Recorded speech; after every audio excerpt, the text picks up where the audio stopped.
30th of June, Rabbi Furst, Pierke Avos. Tachanun. Hey.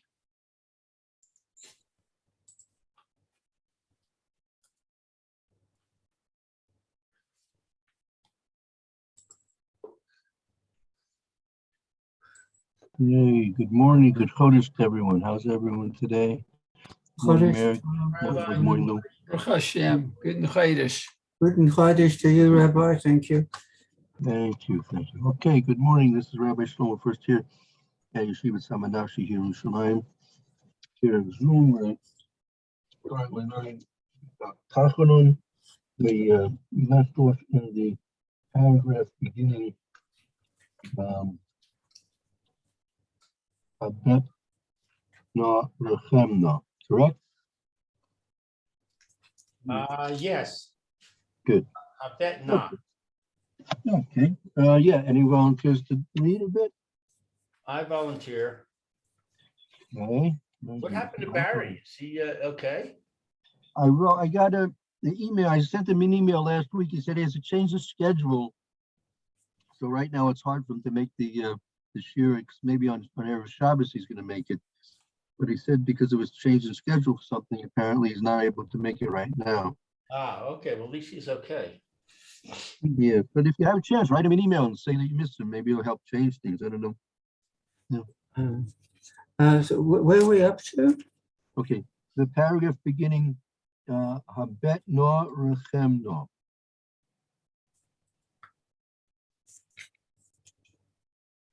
Okay. Habet, look, we beg you. Rachemna, have mercy, we beg you. Al amecha, on your nation. Mehera lema'an shemecha, speedily for the sake of your name. Barachamecha harabim Hashem Elokeinu, chus v'rachem v'osheinu, ton mar isecha. Okay, so pity and mercy, have pity and mercy, and save your flock, the flock of your pasture. Va'al yimshal banu ketzef ki lecha einenu teluyos, and do not dominate us in anger, or do not let your anger dominate us, because our eyes are to you. Our eyes are to you long. Our eyes long for you. I'm not sure how to fit this word "telios" into the sentence. The twos are literally something which is holy. It's something which is dependent upon. It's literally means hanging. There's a pasuk. There's a pasuk that says, "The tale haaretz al blima." Pasuk says, "Tale haaretz al blima." I'll tell you where that pasuk is in a moment. And I'll tell you where you can find that pasuk. You say it. In other words, we're dependent on you. Yes, right. Meaning our eyes are looking hopefully expectantly to you because we're dependent upon you. I see.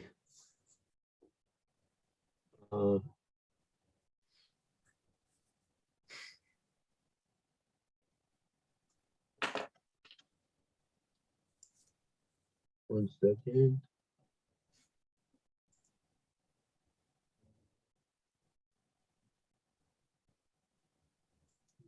Right. There's a pasuk in Iyov if you want to look it up. It's a pasuk in Iyov, Perak Chaf Vav, pasuk Zion. Iyov pasuk Chaf Vav, pasuk Zion.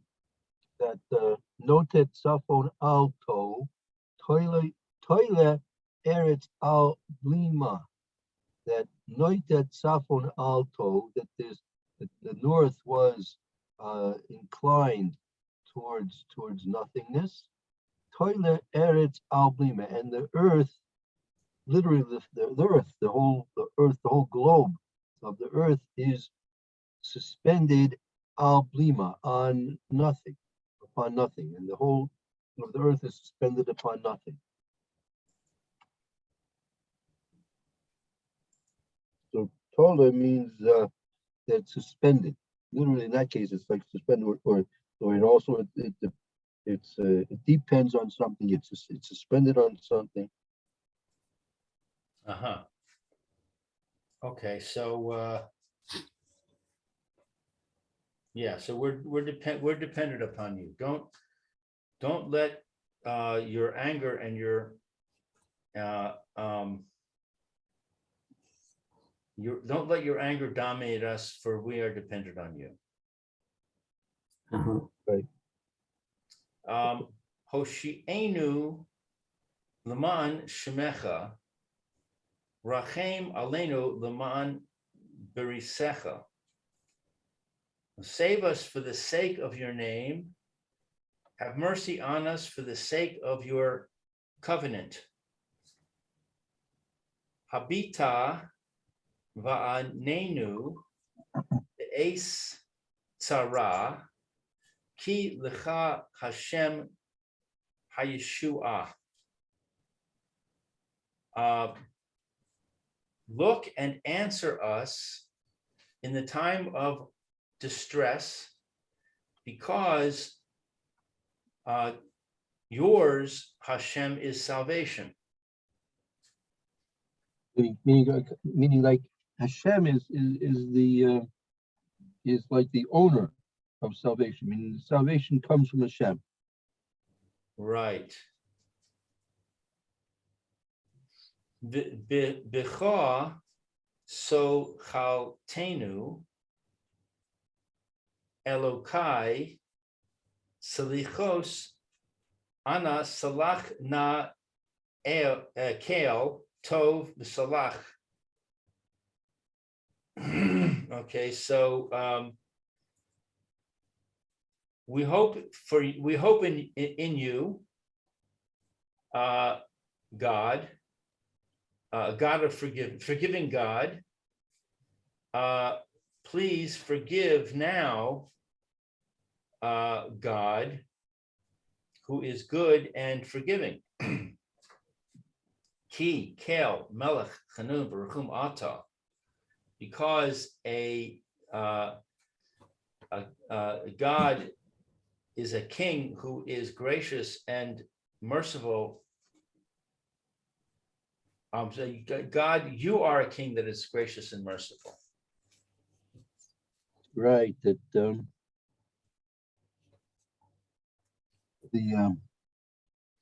the fact that HaKadosh Baruch Hu is merciful, right, is a very positive thing. Who told me there's a mashal? I'm not sure if we discussed it here. There's a mashal, famous mashal, that there was a king, and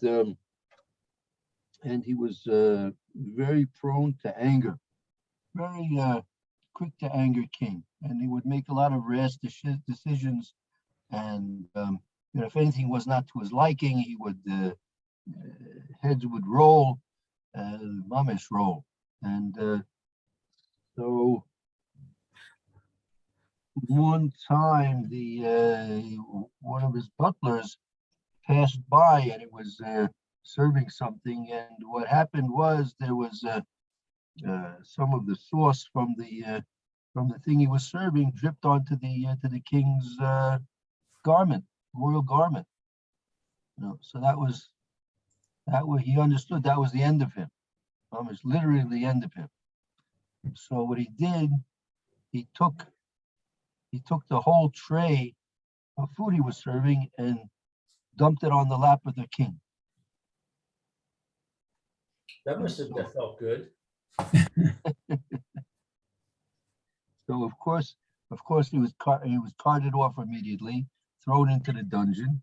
And then whenever it was, however long it took for him to come before the king, so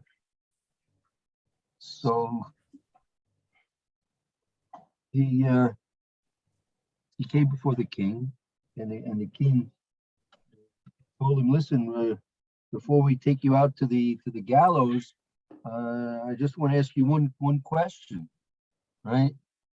He says, "Why after you dripped that sauce on me, what made you do such a crazy thing as dump the whole serving tray of food on me?" So he said he did it for the honor of the king. So the king is, "What do you mean he did it for the honor of the king?" Because he said, the butler said to him, said to the king, "Look, I figured like this. What are people going to think? People are going to think, the butler, he dripped a little drop of sauce on the king's garment and he was sent to the gallows." Right? And people, what can people say about the king? Is, look at this king. He's a crazy king. He can't be forgiving, right? And he's obviously a crazy king. So I figured, look, I'll dump the whole tray of food on you, and then you'll obviously have a good excuse to send me to the gallows. That's what I did. I dumped the whole tray of food on you, and now you have a good excuse to send me to the gallows, and people won't think bad of you. So the king heard this and says, "Okay, you're pardoned."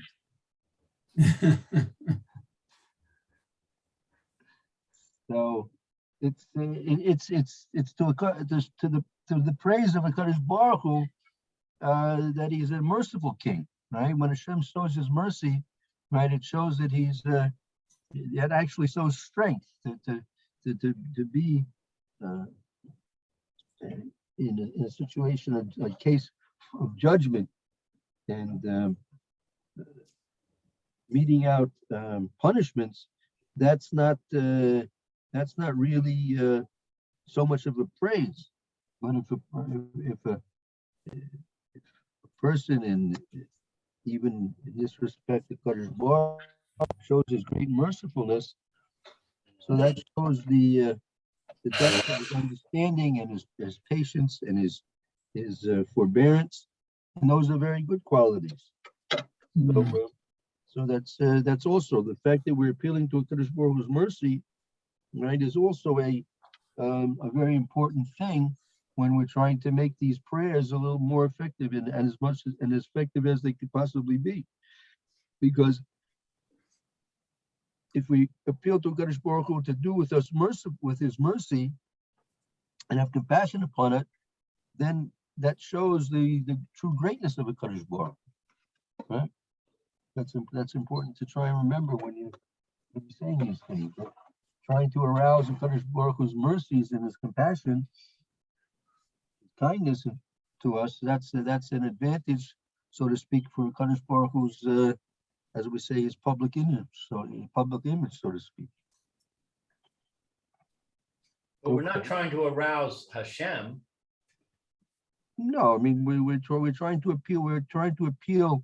Our supplications are based on trying to appeal to Kadosh Baruch Hu in a way that our requests will be answered. Right? But we're trying to arouse ourselves. Right? The mashal teaches that we should be like the butler. Right? That's one of the things. Yeah, we should try and do things with Kadosh Baruch Hu's honor and glory in mind. That's definitely so. And if you do that, then that's the whole question, right? That's the whole question of what you're supposed to do on Rosh Hashanah. What are you supposed to do on Rosh Hashanah? There's in earlier generations, there was absolutely, according to the Zohar, a person's not supposed to ask for any personal requests on Rosh Hashanah. Why? Because Rosh Hashanah is the day when we're inaugurating the Kadosh Baruch Hu, we're coronating the Kadosh Baruch Hu, we're mamlich HaKadosh Baruch Hu. We're saying Kadosh Baruch Hu, you are our king. Long live the king. Long live the king. Right? I mentioned this before many times. In Elul especially. Right? So we're saying we're Kadosh Baruch Hu, you're the king. Long live the king. Long live the king. Long live the king. And by the way, I need toothpaste as well. I need toothpaste. I'm out of toothpaste. So I mean, we have to realize that anything that we really need, all the possible things that we need health, we need shalom, we need food, we need shelter, we need clothes, all the very, very important things that are so dear and important to us, and they're necessities. There's no question in necessities. But it's inappropriate to ask for those things on Rosh Hashanah, right? Inappropriate. It's not the time to ask for. It's like I also use the mashal. Let's say when they're inaugurating the president, they still inaugurate the president. Or I've done away with that as well. I don't know. I forgot already. They do inaugurate the president. Yes, definitely. But they haven't done away with that yet. They'll work on it sooner or later, I guess.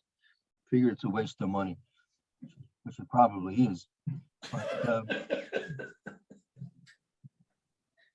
just let the guy go into the White House and get to work. What do you have to make a whole ceremony? Waste millions of dollars. Just the security is it costs millions of dollars. Anyway, I'm not running for the Senate. Don't worry about it.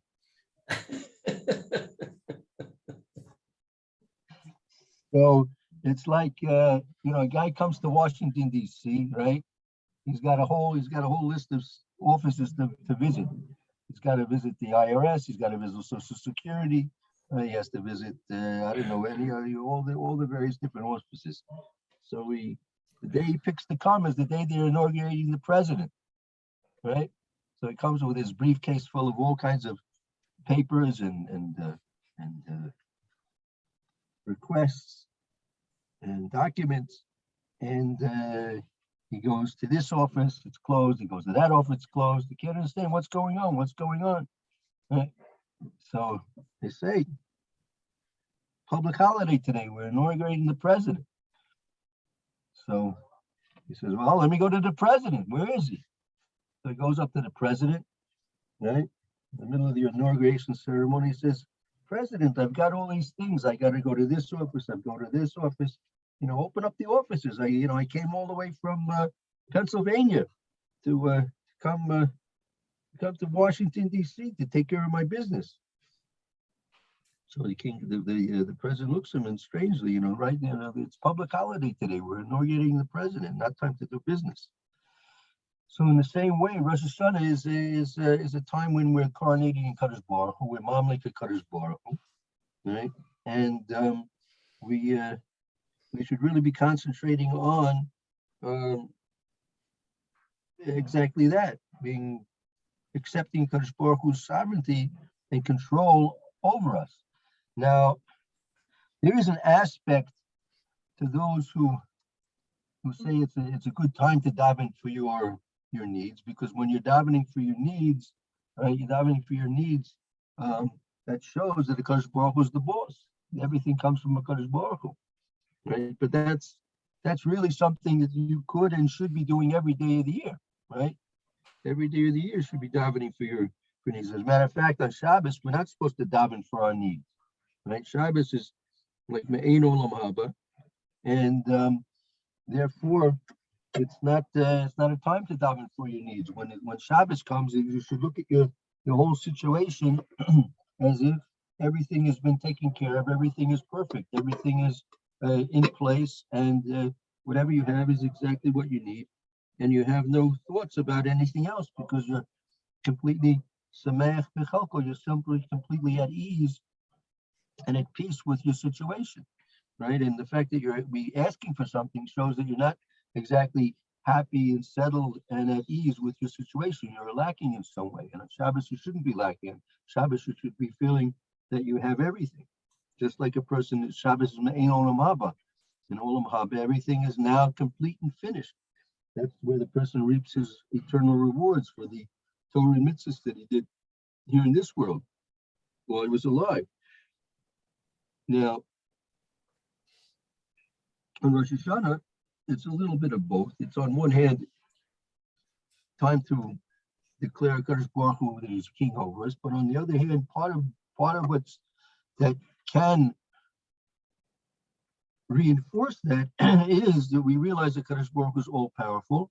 That's part of our belief in Kadosh Baruch Hu as being the king of the universe. And if so, like if Hashem is so close, if you're so close to the king, right?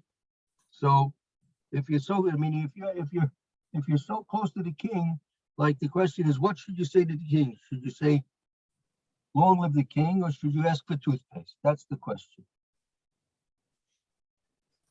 So if a person can really feel for the honor and glory of Kadosh Baruch Hu, because that's what we should really be davening for. And all that, if you look at all the prayers of Rosh Hashanah, all the prayers of Rosh Hashanah, Yom Kippur, as well, are really centered, focused on the needs, so to speak, on the needs of Kadosh Baruch Hu. They're very, very similar to these requests that we're asking here in the Tachanun. Very, very, these requests and these phrases that we're using in Tachanun really parallel the requests and the phrases that we use during the davening of Rosh Hashanah Yom Kippur as well. Could be maybe if we have a chance, I don't know if we'll do it now, but if we have a chance, we might be able to maybe make some type of a comparison between them. But so here we're looking at that marshal with the butler that spilled the whole tray of food on the king. So his way to save himself was to justify his deed in terms of being done for the honor of the king, for the glory of the king. So that's likewise with us. If we can turn our requests and our needs, our supplications to HaKadosh Baruch Hu as being aspects of our desire to do things for the glory and the honor of HaKadosh Baruch Hu, who is our ultimate absolute king, then that turns our requests and supplications into much more effective prayers.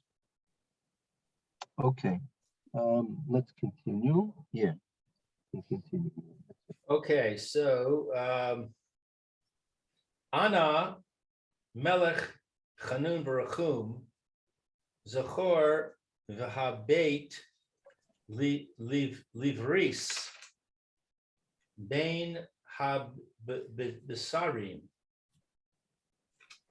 Okay, so Anna, please, King who is gracious and merciful, remember and look to the covenant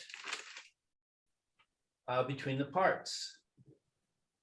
Right. That was as you remember, that was the bris ben Abasarim when HaKadosh Baruch Hu came to Avram Avinu and promised him that he was eventually going to have his offspring settle in Eretz Israel. V'seira'eh lifanecha akedas, and may there appear before you the Akedah, the binding of Isaac, Yachid Leman Yisrael. Yachid means the one, the individual. It's also like unique, like exclusive or unique. Yeah. I think that's how did they translate it? I think that's what they do. No. They say the only son. Okay, very good, right? For the sake of Israel. Avinu Malkeinu Chanenu V'Anenu. So these two things, we mentioned two things here that we mentioned about the bris ben Abasarim, right? Which was the eventual, not only the eventual fulfillment of that bris promise of the bris ben Abasarim was that Yetzias Mitzrayim, but also the going to the time of the Goinim and the Rishonim, they also understand that that's referring to the whole history of Klal Yisrael throughout all of our history, all the way through up until now and through the Kibbutz Goliath until the end of Goliath that we're in, till Bias Messiah. So, and the fulfillment of that promise in the time of the Yetzias Mitzrayim was only a partial fulfillment of that promise, and it's still left that promise to be fulfilled. That's number one. And number two, the Akedas Yitzchak, which obviously we know from the fact that on Rosh Hashanah we learn the parsha in the Shachris Kriyas Torah. We learn the second day of Rosh Hashanah. We learn the Akedas Yitzchak, right? So that's this also is paralleling Rosh Hashanah very much. And then we go into Avinu Malkeinu, right? Which we say on Rosh Hashanah, Yom Kippur, Avinu Malkeinu, this Rosh Hashanah Tshuva, right? That's one of the primary pleas that we make to HaKadosh Baruch Hu, the whole, I think it's the 24 Avinu Malkeinu. Right. Okay. So our Father, our King, our Father, our King, be gracious to us and answer us. Ki Shimcha Hagedol Nikra Aleinu, because your great name is proclaimed upon us.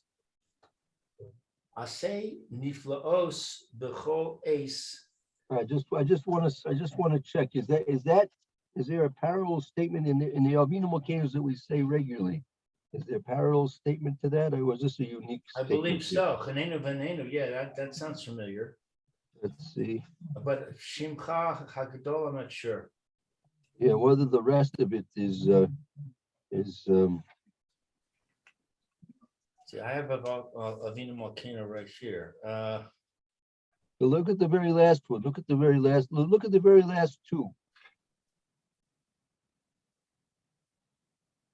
I see Chanenu v'neinu. That's the same. Avinu Malkeinu, Chanenu v'neinu. Ki ein banu ma'asim, because we don't have deeds. That's different. Mhm. Right. Avinu Malkeinu asay l'ma'an shimcha, do act for the sake of your name. Because ki shimcha hagedol, hakibor, vanara. So yeah, it kind of combines the last two. Right. Exactly. Okay, very good.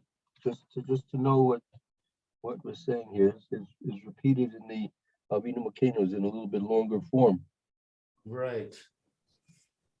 So let's see, where was I? Avinu Malkeinu Chanenu v'neinu ki shimcha hagedol nikra aleinu. Asay niflaos b'chol eis. Asay imanu kechasdecha. Do miracles at all times, or he who does miracles at all times, do with us according to your kindness. Chanun v'rachum habita va'anenu be'es tzara ki lecha Hashem hayeshua. Be gracious and merciful, or gracious and merciful one, I guess. Look and answer us in the time of distress, because to you Hashem is salvation. I guess maybe from you Hashem is salvation. Avinu Malkeinu machasenu al ta'as imanu kirov ma'alalenu. Our Father, our King, our Protector, do not deal with us like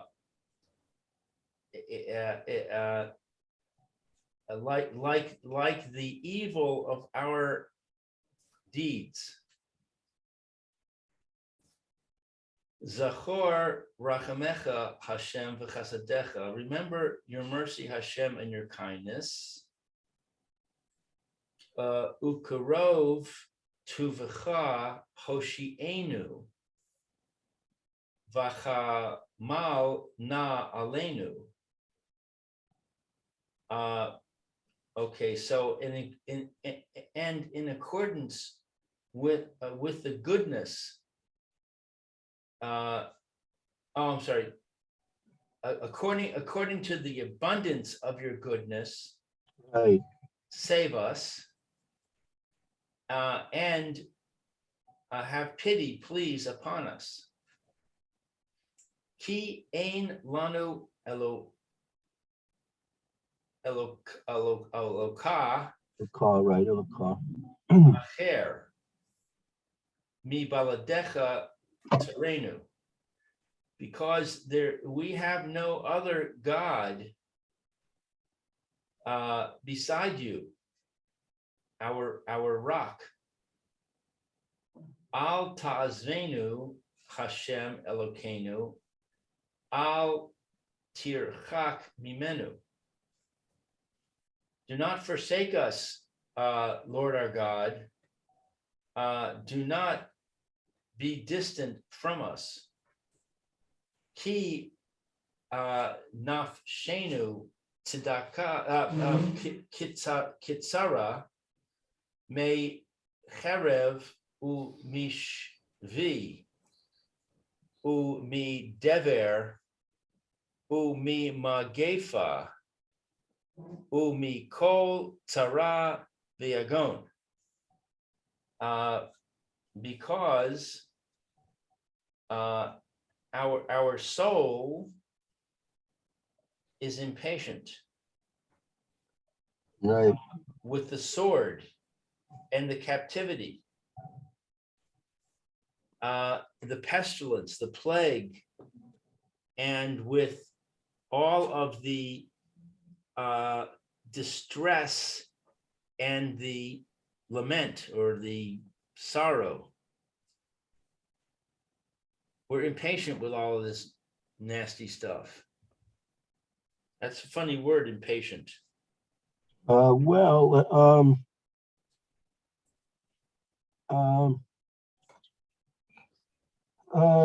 tell you, you have a, if you want, take a look in you have a Chumash Shmos.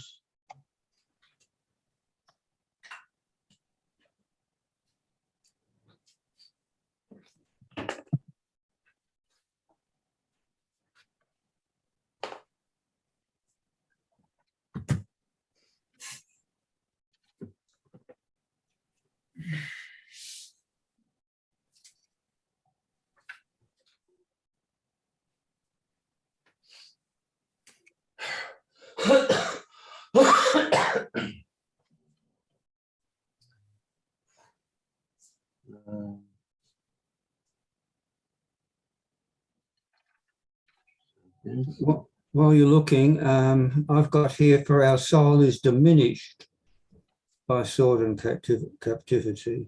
Mm-hmm. Okay, very good, very good. 1 second. Where we're looking at the word kitsara. Right. 100 days. It translates it as our song is diminished Yes, diminished. with the sword. Yes, by sword and captivity. So it's translating nafshenu as song. No. No, Shana, the soul is diminished. Oh, our soul is Diminished. Interesting. By sword and captivity.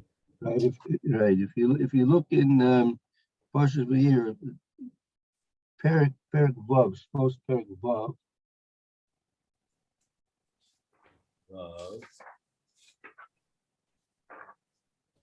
Okay, what pasuk? I'll tell you in a moment.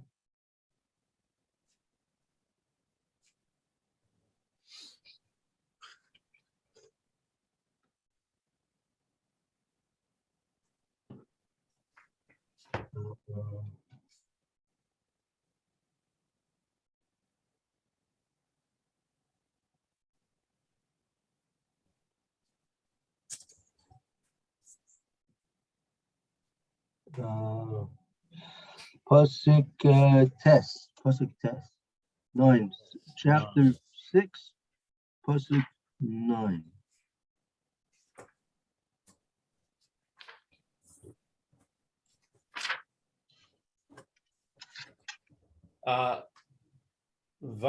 Vayidaber Moshe Cain el Bnei Yisrael velo Shema'u el Moshe mikotzer ruach umei avodah kasha. So it says Moses spoke accordingly to the children of Israel, but they didn't listen to Moshe because of shortness of breath and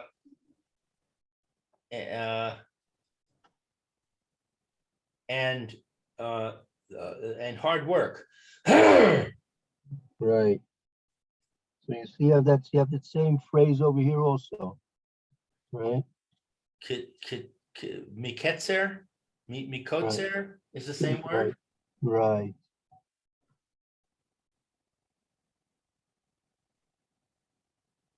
So it means shortness in this case. Right. And Koitz and Ruach also, the Meforshim explain, it's not simply shortness of breath, but it's sort of like impatience as well. Right. Impatience due to the emotional pressure. Right. So here, that's the same context we're talking about over here, right? That because of the Cherev and Chevy, right? And Dever, and Gefer, and Kol Sarah, right? That because of all these calamities, that affects a person's psychology, right? So we could translate it as because our soul is pressured from the sword, the captivity, the pestilence, the plague, and all the distress and woe. Yeah, that makes a lot more sense to me. Right. And Nashenu, I mean, it's like our souls, but it really means we. Nashenu, that we, the person's nefesh himself, he himself is, that we are. See, impatient is also not exactly, it's a little bit of a good word. Let's see if we can find a better word. I have written diminished from what Roy said and pressured from what we just read. Right. As alternative definitions.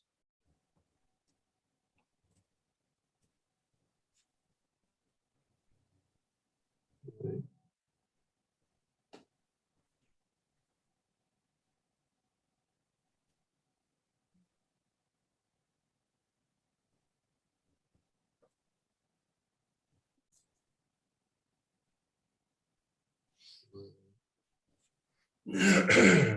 Okay. Yeah, very good. Okay, let's continue. Okay, Hatzilenu ki lecha kivinu va'al tach li menu Hashem Elokeinu v'ha'er panecha banu. So rescue us for to you we hope, and do not humiliate us Hashem our God, and illuminate your countenance upon us. Uzchar lanu es bris avosenu, v'hoshi'enu l'ma'an shemecha.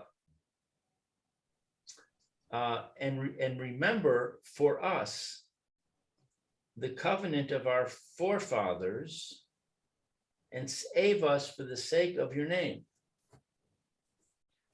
Re'ei v'tzarosenu ushma kol tefilasenu, ki ata shomea tefilas kol peh.